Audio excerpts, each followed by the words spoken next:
All right, welcome back to the exciting book of Genesis. Hallelujah. Today we're going to be taking a look at chapter 22, the number of light. All right. Can I get my first reader to read Genesis 22, 1 through 5, please? And it came to pass after these things that Elohim did tempt Abraham, and said unto him, Abraham, and he said, Behold, here I am. And he said, Take now thy son, thine only son Isaac, whom thou lovest, and get thee into the land of Moriah, and offer him there for a burnt offering upon one of the mountains which I shall tell thee of. And Abraham rose up early in the morning, and saddled his donkey, and took 2 of his young men with him, and Isaac his son, and clave the wood for the burnt offering, and rose up, and went to the place which Elohim had told him. Then on the 3rd day Abraham lifted up his eyes, and saw the place afar off. And Abraham said unto his young men, Abide ye here with the donkey, and I and the lad will go yonder and worship, and come again to you.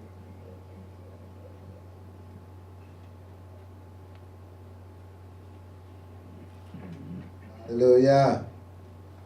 Okay, so here it is. Yah's putting Abraham to the test. And he tells him to go into the land of Moriah. Moriah means seen of Yah, or my teacher is Yah, or chosen of Yah. I really believe it comes from the root speaking to teacher, or Moreh is teacher, and chosen. So my teacher is Yah, chosen of Yah.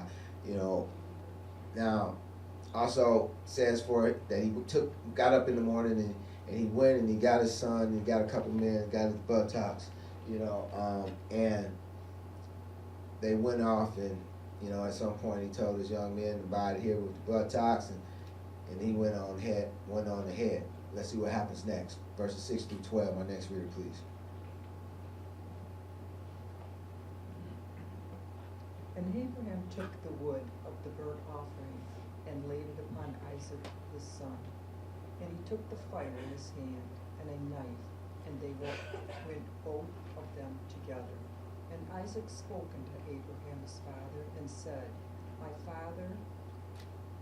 And he said, Here I am, my son. And he said, Behold the fire and the wood, but where is the lamb for the burnt offering?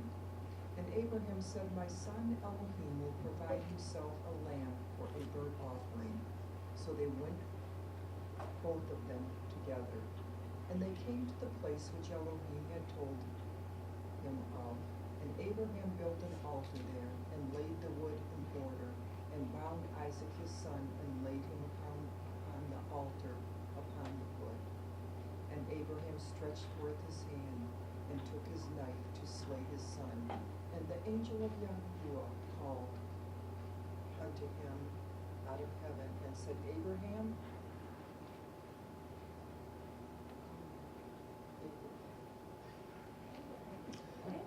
Told you something about this lesson,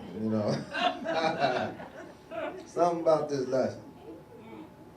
Yah, could you straighten it out for us, please? Hallelujah. And he said, Abraham, Abraham. And he said, Here I am. And he said, Lay not thine hand upon the lad, neither do thou anything unto him. For now I know that thou fearest Elohim, seeing thou hast not withheld thy son, thine only son from me. Hallelujah. Okay, so Abraham, he took the wood, he took the burnt offering, and he laid it upon Isaac, and Isaac began to wonder what's going on. Isaac said to his father, Abraham, he said, Behold, the fire, the wood, but where's the lamb for the burnt offering? He's starting to get a little suspicious here, But he's told, Abraham tells him, don't worry about it. Elohim will provide himself a lamb for a burnt offering. He didn't know that Abraham had him in mind. You know, but he figured it out after he got bound to the wood. You know, got bound to the altar rather upon the wood. I guess he started figuring something. You know, hey, wait a minute. You know, something's going on here. But you know, as an obedient son, you know, he got up there one way or another. You know, so let's see what else happens. Verses 13 through 18, please. My next reading. And Abraham lifted up his eyes and looked, and behold, behind him a ram caught in a thicket by his horns. And Abraham went and took the ram and offered him up for a burnt offering in the stead of his son. And Abraham called the name of this place Jehovah-Jireh, as it is said to this day, in the mount of Yahuwah it shall be seen. And the angel of Yahuwah called unto Abraham out of heaven the second time, and said, By myself have I sworn, saith Yahuwah, for because thou hast done this thing, and hast not withheld thy son, thine only son, that in blessing I will bless thee, and in multiplying I will multiply thy seed as the stars of heaven, and as the sand which is upon the seashore, and thy seed shall possess the gate of his enemies. And in thy seed shall all the nations of the earth be blessed, because thou hast obeyed my voice. Yeah. Hallelujah. Okay, so, you know, Abraham lifted up his eyes and looked, and behold, a ram was caught in the thicket by his horns. And Abraham went and he took the ram and offered up the ram up for a burnt offering instead of his son. Hallelujah for that, right? You know, and Yahuwah called the place Yahuwah-Yireh. And in all the songs that we sing, Yahuwah-Yireh is Yah, my provider. But it literally means Yahuwah sees. So it speaks to Yahuwah seeing your situation or circumstance and giving you what you need in the time of need. Amen? You know, so that's how it comes over as Yahuwah-Yireh, because he sees what's happening. He's going to do whatever's needed. You know, now it says that, you know, in verse 18, oh, I like verse 16 too, you know, because Yah is El Elyon, that is the Most High El. You know, in verse 16, we see him swearing by himself, because you can't get no higher. Hallelujah. You know, so he swears by himself, you know, that because he's done that, you know, that he's going to bless him. You know, and in verse 18, you know, this is a very important verse, you know, for that gets overlooked oftentimes, you know, especially with all these new theologies be popping up all over the place, you know. But this is essential to understand that this was the promise to Abraham even from the beginning. You know, it's given here, but it's also given in the beginning when y'all first start dealing with Abraham. It says, and in thy seed shall all the nations of the earth be blessed, because thou hast obeyed my voice. And of course, that seed that's spoken of is Mashiach, is Messiah. You know, and Galatians 3:16 teaches us that. Not seeds as in many, but seed as in one, which is the Messiah. You know, now, what I want you to get, though, is that in thy seed shall all the nations of the earth be blessed. Not just Israel, not just the nations of Israel, if you view it in that aspect, you know, but all nations of the earth shall be blessed. And so it is, you know, so I wanted to point that out. Now, knowing that the early New Covenant believers are Yitzhak, and we're going to give you a scripture to back that up. You know, it's Galatians 4:28. You know, this gives us the lenses needed to see that the trine of Abraham prefigured the trine of Yahushua. You know, now, I used to look at this passage and I used to think that Yitzhak was the type of Yahshua being sacrificed. You know, but I don't see that anymore. You know, because in the scheme of things, Yahushua, Abraham is a type of Yahushua, and Yahushua is typified by Abraham in the story. you know, and not Yitzhak. You know, so Yitzhak is actually typifies the children of, or the son of Yahushua, i.e. his ecclesia, you know, in all actuality. And I'm going to try to show that to you today, too. You know, now, it says, what did I have down here? It said, knowing that the early New Covenant believers are Yitzhak, gives us the lenses needed to see that the trine of Abraham prefigured the trine of Yahushua, who will later offer up his Yitzhak, that is, his New Covenant believers, as a burnt offering. Now, when we look and we see that after the Messiah, you know, they start persecuting his followers, those that believed in him, those whom he fathered. You know, as we see Apostle Paul speak about Timothy and Titus, and he says, you know, these are my sons. You know, they weren't his sons biologically, they were his sons theologically, you know, through the faith. You know, in like manner, you know, the Messiah is our Father. You know, and this is why when it speaks of him, in Yeshayahu, it says, and they shall call him everlasting Father. You know, as well. You know, so this is important. You know, otherwise you get things crossed, and you get to thinking like I was that, you know, Yahshua is supposed to represent Isaac here. He's not. You know, Yahshua is represented by Abraham, the father of many nations, just like the Messiah would be the father of many nations. And this is what this prophecy in 22:18 is speaking about. And in thy seed, all nations of the earth shall be blessed. Okay, so let us consider the symbolism involved within this spiritual sacrifice. You know, so first let us consider the components involved with Yitzhak's sacrifice. In Genesis 22:1-2, we read, it said that, and it came to pass after these things that Elohim did tempt Abraham, and said unto him, Abraham, and he said, behold, here I am. And he said, take now my son, thine only son, take now thy son, thine only son, Yitzhak, whom thou lovest, and get thee into the land of Moriah, and offer him therefore a burnt offering upon one of the mountains, which I will tell thee of. Now remember, Moriah meant teacher of Yah, or Yah teaches, or and chosen of Yah, right? Mm-hmm. Okay, so first of all, let's deal with Isaac. Take now thy son, thine only son, Yitzhak, or Isaac.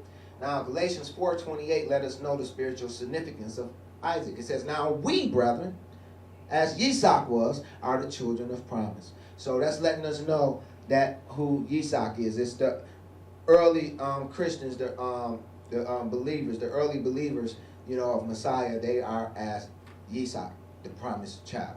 Amen. Now, 2 Chronicles 6:5-6 teaches us about Moriah. Remember, Moriah means chosen of Yah. It says in 2 Chronicles 6:5, since the day that I brought forth my people out of the land of Mizraim, I chose no city among all the tribes of Israel to build an house in, that my name might be there. Neither chose I any man to be a ruler over my people, Israel. But I have chosen Jerusalem, that my name might be there. And I have chosen David to be over my people, Israel. And we know Yahshua is the son of David, who was chosen to be over Yah's people. And Jerusalem is the chosen place. So, knowing that Yahshua is represented by Abraham, when it says that it came to pass that Elohim did tempt Abraham, did tempt Yahshua, and said unto him, behold, he said, here I am. He said, take now thy son. He was going to take those believers, those early Christians, Christian believers that was following him. And he says, and get thee into the land of Moriah, the land in which he chose, which we know to be Jerusalem. Amen. You know, and offer him. And that's what's going to happen. Let's take a look at Genesis 22:6.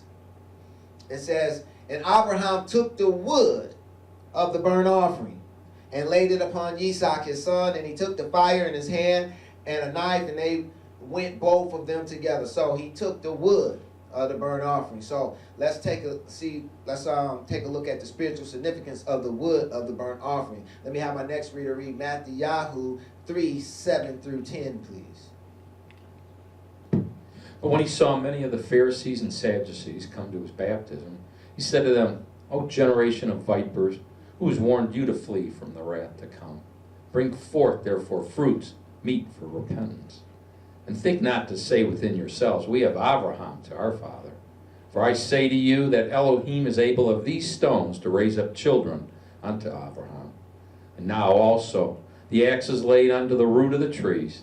Therefore every tree which brings forth not good fruit is hewn down and cast into the fire. Hallelujah. Okay, so I pray that you can see the wood for the burnt offering. You know, here it is. The passage is telling us about what Yochanan the Immerser was saying. He says, you know, now is the axe laid to the root of the trees. You know, the trees that don't bring forth good fruit, they are the trees that are utilized to be cast into the fire. You know, actually Yah was commanded that they should not tear down, they should not cut down any fruit-bearing trees, period. That was part of Torah, right? So they were not to mess with any fruit-bearing trees. So the ones that be torn down are the ones that don't bring forth fruit. And here it is, we see Yochanan speaking to the Pharisees and Sadducees are those trees that don't bring forth fruit or good fruit. Amen? Now these are the ones that's destined to be cast into the fire. So now we have our wood for the burnt offering. Everybody with me? Yeah. All right, now verse 6 also says, they took the wood and they laid it upon Yitzhak, his son. Right? So let's see the spiritual significance of the wood being laid upon Yitzhak, his son. You know, says, I think I missed something somewhere. We'll get back to that. All right. So we're going to go to, he took fire. He took the fire in his hand. Okay, so what is the fire? The spiritual significance of the fire is Yah himself. Hebrews 12:29. For our Elohim is a consuming fire. Amen? So that's the spiritual significance of the fire. It's Yah. All right, so we have the wood, which are the Sadducees and the Pharisees. And we have the fire, which is Yah. All right? Now, and we have Yitzhak, which is represented by early believers, right? Okay, so now Genesis 22:6 also said that he had a knife in his hand. And they went both of them together. Okay, so I'm going to try to show the knife. The word knife is ma'akeleth, yes, something like that. Mahakaleth. Okay, we'll roll with that. Mahakaleth. Number 3979 from Akal, number 398, meaning something to eat with, i.e. a knife. Okay, so we see Mahakaleth is associated with something to eat with, a knife.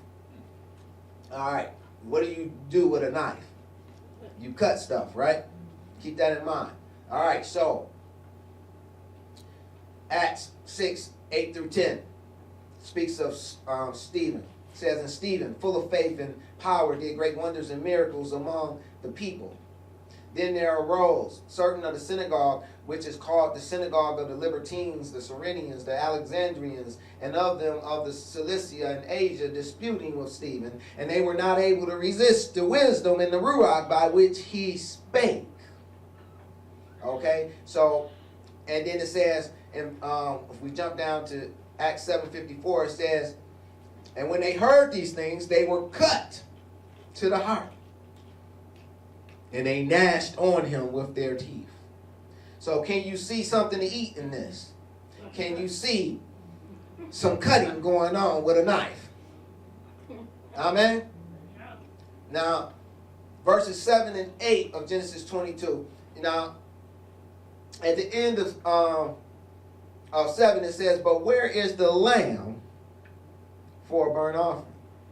Now, that lamb is actually Stephen. You know, that's who it's going to be. I think I'm getting ahead of myself, though. But it says, in the beginning of verse 8, it says, and Abraham said to my son, Elohim will provide himself a lamb for a burnt offering. So that they went, both of them together. And I just want to encourage you and just let you know so that you don't think something strange is going on, that Yah is still providing those rams, for burnt offerings. Romans 8:33 through 37 speaks to these type of rams. It says, who shall lay anything to the charge of Elohim's elect? Hello, ram. It is Elohim that justifieth. Who is he that condemneth?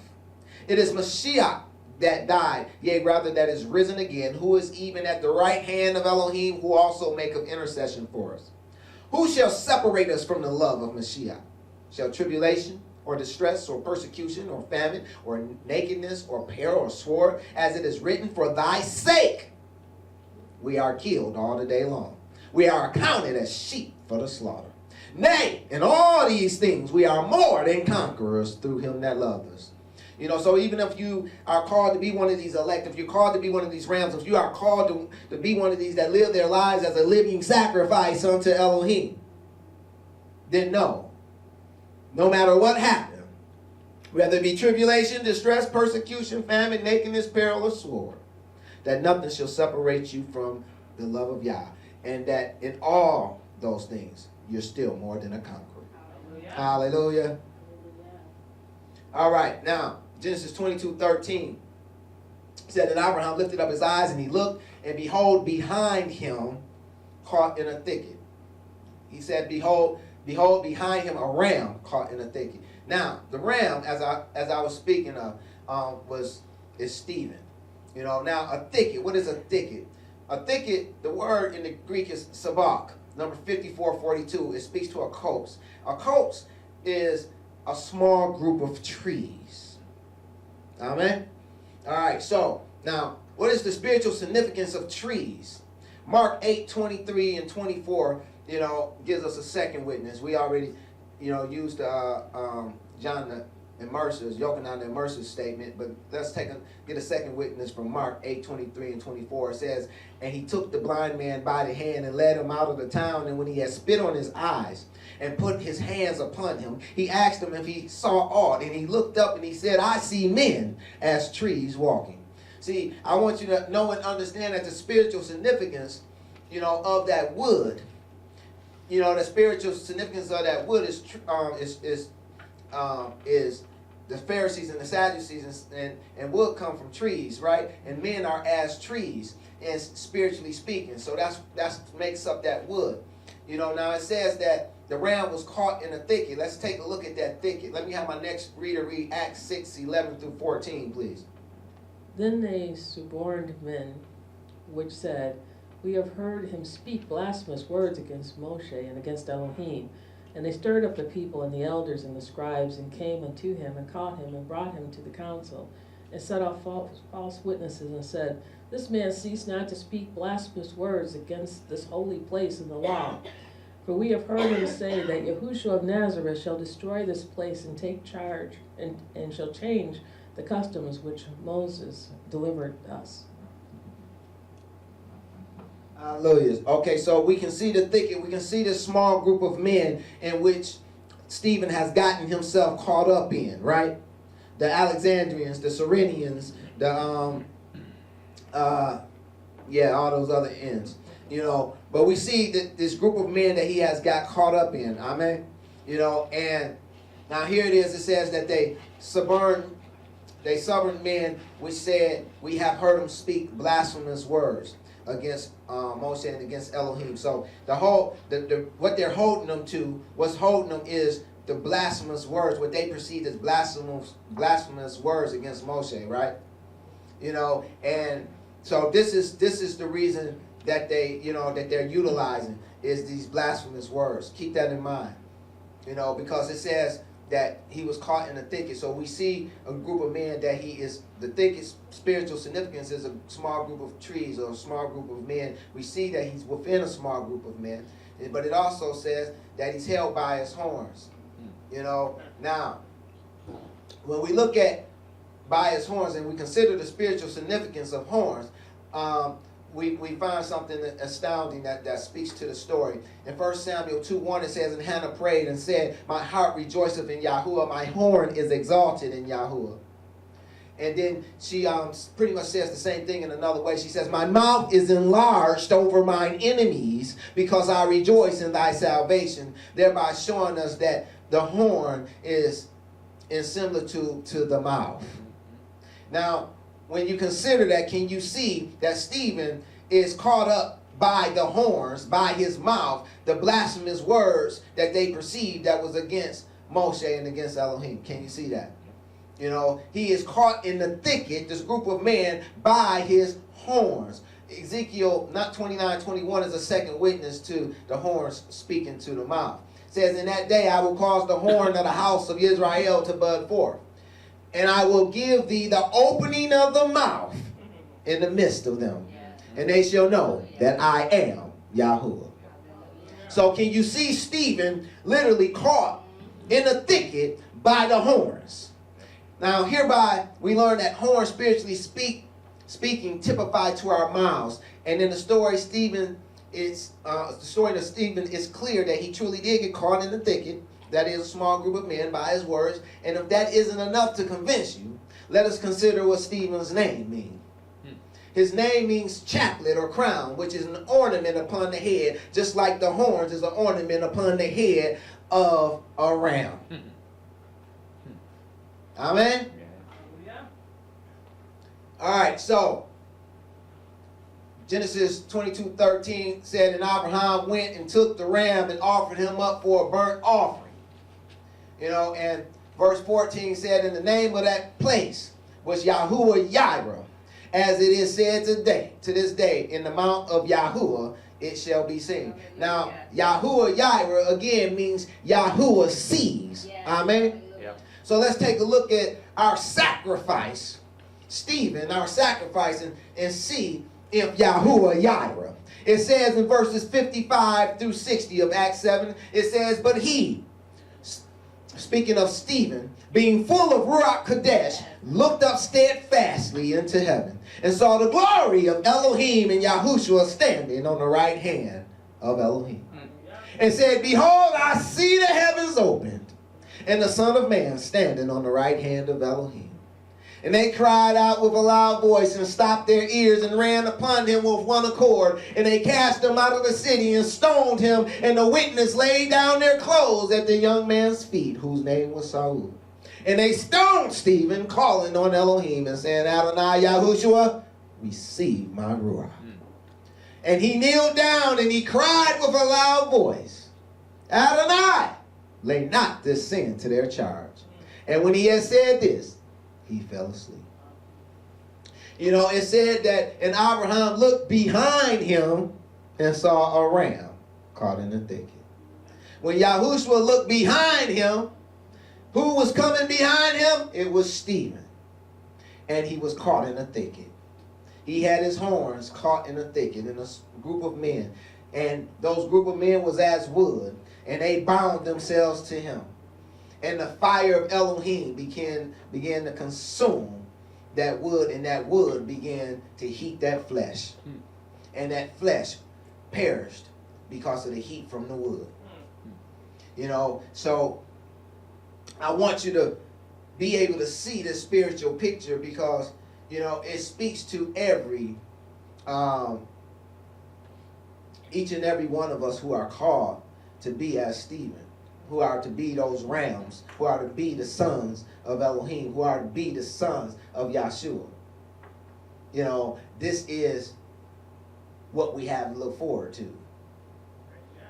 You know, now, just to finish off Genesis 22, let me have my next reader read verses 19 through 24, please. So Abraham returned unto his young men, and they rose up and went together to Beersheba, and Abraham dwelt at Beersheba. And it came to pass after these things that it was told to Abraham, behold, Milcah, she hath also borne children unto thy brother Nahor, who's his firstborn, who's his brother, and Kemuel, the father of Aram, and Chesed, and Hazo, and Pildash, and Jedlab, and Bethuel, and Bethuel begat Rebekah.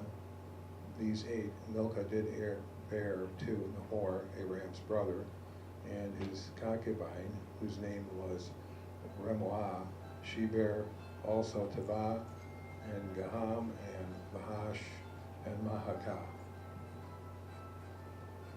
Hallelujah. All right, so we're going to take a look at the meaning of these names. Milcah speaks to a queen, Nahor, snoring or snorting, whose counselor, booze, disrespect or contempt.